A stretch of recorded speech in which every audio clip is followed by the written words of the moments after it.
ankle inversion positional iso, and this is for eversion as well. It's the manual variation. So you're going to get that arm or get that knee up towards your chest.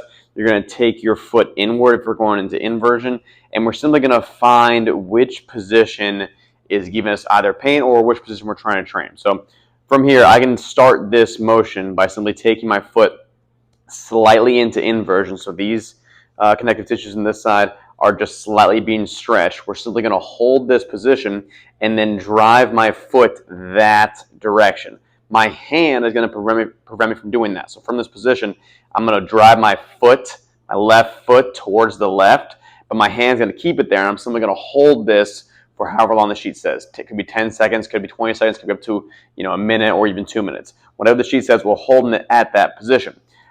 Typically, how we do this is we start more at a mid-range, then move more towards end range. It's not how it always is, but that's typically how we start. So we might start here in this kind of mid-range, and then we say, okay, after a full rep, we feel okay. We go into a little bit deeper of inversion, right? We never go into pain here. That's the big key. No matter what we're feeling, we never push into a really painful position and do a rep. We start at mid-range, and we stay there if we need to the entire time. So let's say it's 3 sets of 30 seconds. If I only feel comfortable going to this position, that's all I go to. So I don't go deeper just because I think I need to go into a deep range. I train what I have on that given day, and then I progress from there. On eversion, it's the same concept. I can just simply go the opposite way and go like this. So foot goes out towards eversion. I drive. Now my foot goes that way. So it goes in towards the midline of the body.